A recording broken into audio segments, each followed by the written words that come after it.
Hello! Today I want to do my November reading wrap-up, which unfortunately only includes 4 books, which means I am missing my goal of reading 52 books this year. I guess I still have a month to do that, but I'll wrap up on the 4 I read first. The very first book I read was the first book in a crime series by the Icelandic author, Yrsa Sigurdardottir, something like that. The book I read in German is called Das letzte Ritual. The English translation goes by the title Last Rituals. The Icelandic title I will spare you.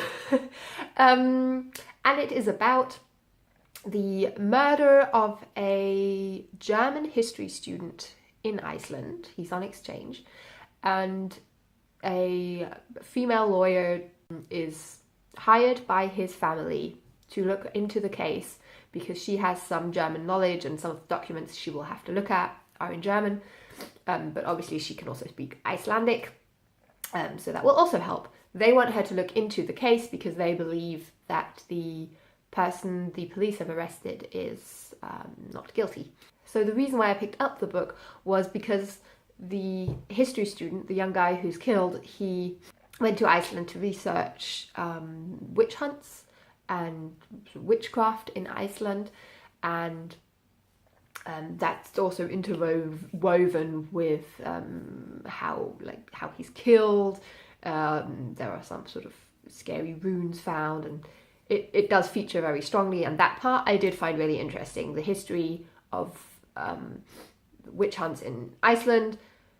Also because apparently it was quite different to how things happened in Europe. Apparently in Iceland the majority of witches hunted and killed were actually male, not female.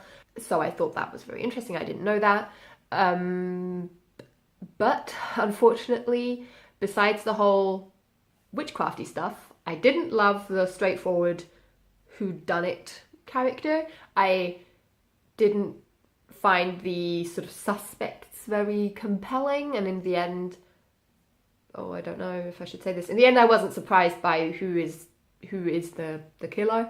The lawyer who researches it, and it's told from her point of view, works together with an employee, I guess, sort of secret agent, whatever, of this German family.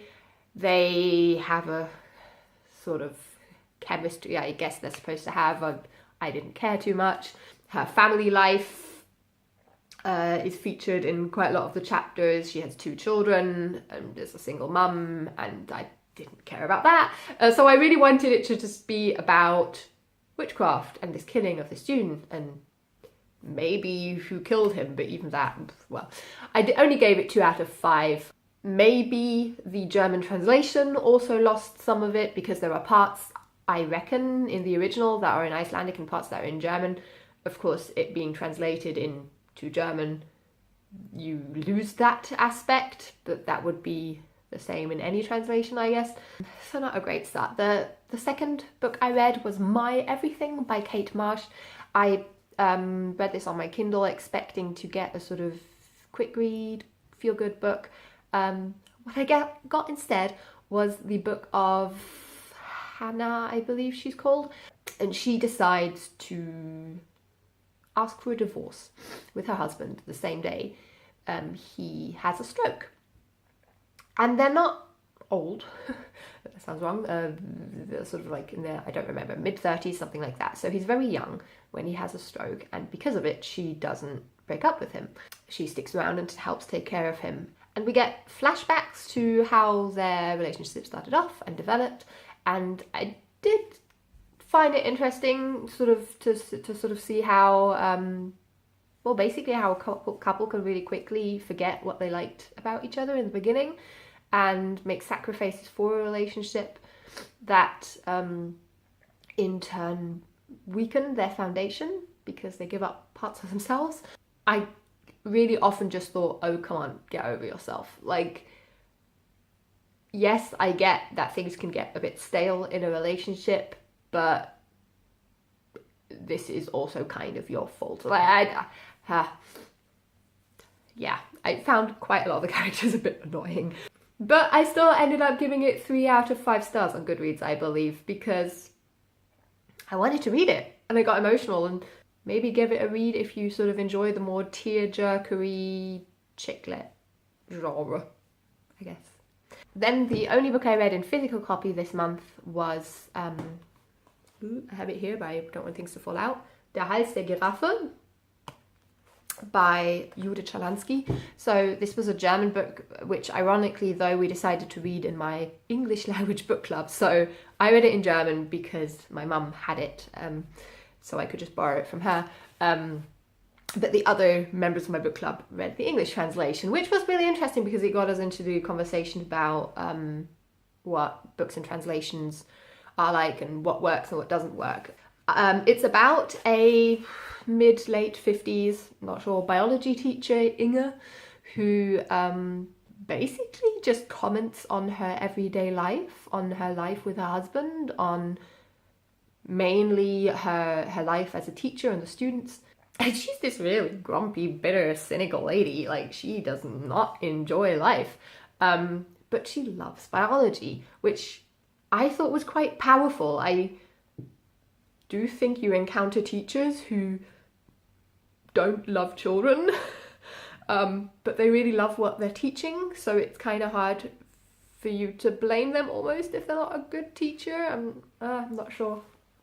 Not sure how much I do actually truly believe this, but especially in Germany, if you get into not higher education, but like secondary school and upper secondary school, teachers have to quite extensively study their subject and not so much pedagogics. So I thought this was quite a realistic depiction of a not very nice teacher.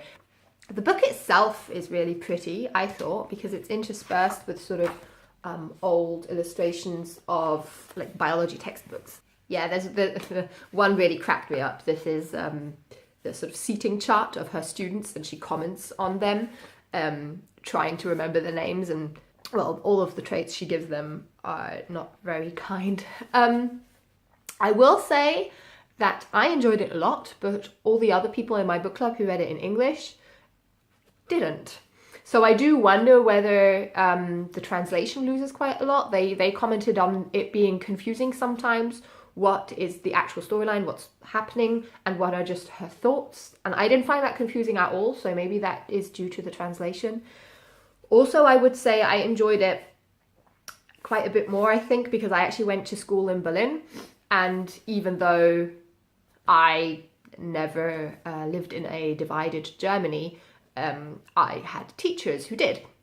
So Inge in this book is also an old GDR teacher, or that's how she was socialized and that's how she started off at her job, and that heavily influences how she sees things and her expectations towards the students. And I thought that was a really accurate depiction and close to home in a good way. And then the last book I read, I have to read out the title because I can't remember that. It's How Dogs Love Us, a neuroscientist and his adopted dog decode the canine brain by Gregory Berns. And I read this solely because it was about dogs.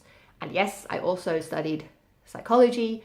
So the Gregory Berns, the guy who wrote the book and who is a neuroscientist, he attempts to train his dog and later others to be cool with getting scanned in a fMRI scanner, which is super loud and claustrophobic and scary, so it's not weird that a dog would not want to be in one.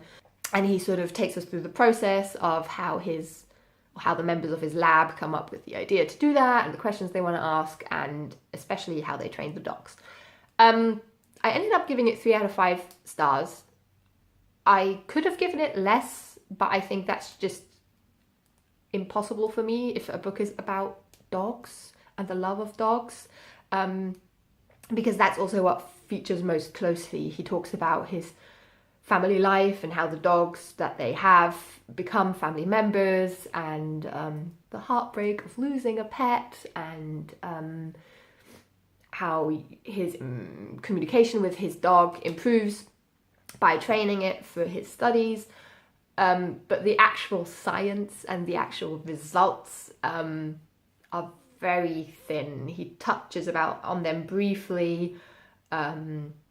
He does mention some studies on sort of animal awareness and perception, but in a very simplistic way. So it's really obvious that he was not writing this for an academic audience, basically, but he wrote it for dog lovers.